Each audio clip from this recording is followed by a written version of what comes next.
ئێمە ئەمڕۆ وەکو حکوومەتی هەرێمی کوردستان پێکەوە لەگەڵ سەرۆک فراکسیۆنەکانی پەرلەمانی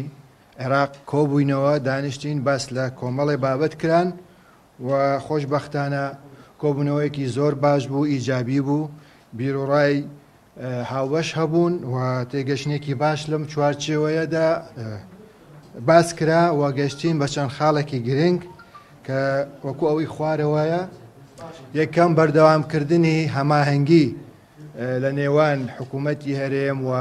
بە تایبەت لیژنەی دانوسکار لەگەڵ فراکسیۆنەکان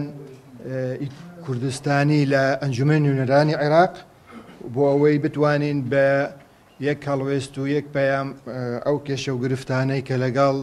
حکوومەتی فیدرالی هەیە ئێمە گفتوگۆ و چارەسەری بکەین. هەروەها باس لە ئەوە کراوە ناکرێت قوتی خەڵک و موچەی فەرمانبەران و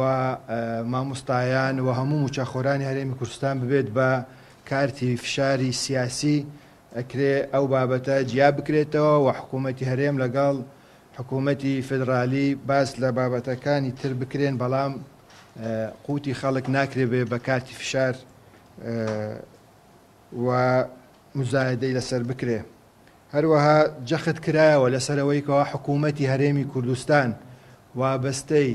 ئەو ئیلتیزامە نەوتی و داراییە بەرامبەر بە حکوومەتی فیدرالی عێراق و بەرامبەر ئەوەشدا حکوومەتی عێراقی فیدرال ئەبێ پابەندی شایستە داراییەکان بێ لە چوارچێوەی ئەو لێکتێگەشتنەی کە لە مانگی 12ی 2019 ئەنجامدرا لە چوارچێوەی یاسای بودجە و ئەو لێکتێگەشتنەی کە لە نێوان حکوومەتی هەرێم و حکوومەتی فیدرال ئەنجامدرا. بۆیە ئێمە دیسان جەخت دەکەینەوە، تاکید دەکەینەوە کەەوە حکوومەتی هەرێمی کوردستان مولتەزمە بە ئیلتیزامە نەوتی و داراییەکانی لە چوارچێوەی ئەو لێکتێگەشتنەی کە لە نێوان حکوومەتی هەرێم و حکوومەتی فیدرالی لە مانگی 12ی 2019 ئەنجامدرا. لە هەمان کاتشدا ئێمە خەڵکی خۆمان دڵنیا دەکەین کەەوە ئەو داواکاریانەی ئێمە لە ڕووی یاساییەوە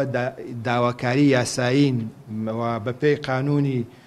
موازنەی عێراقی 2019 و ئێمە سوڕین لەسەر ئەو بابەتە و دیسان داوامان کردەوە کە ئەو بابەتە نەکرێ بە بابەتەکی سیاسی. لە هەمان کاتشدا ئێمە پێشنیار دەکەین و هەروەها بیرۆکەیە کە ئێمە جەخت دەکەینەوە لەسەری کە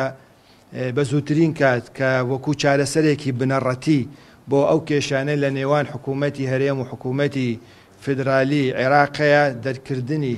یاسای نەوت و گازی عێراقی کە ڕەشنووسەکەی لە ساڵی 2007 پەسەند کرا لە نێوان حکوومەتی هەرێم و هەموو هێزە سیاسیەکان و لانە سیاسەکانی عێراق و کە لەوێدا لەناو ئەو یاسایەدا هەموو ماف و ئەرک و دەسەڵاتەکان لەم چوارچێوەیەدا چ لەسەر ئاستی نەوت چ لەسەر ئاستی استحقاقی دارایی و ئەمانە لەم یاسایەدا جێ بکرێتەوە و بە تەسەووری ئێمە ئەمە چارەسەرێکی بنەڕەتی ئینشاءڵڵا بۆ کێشەکانە.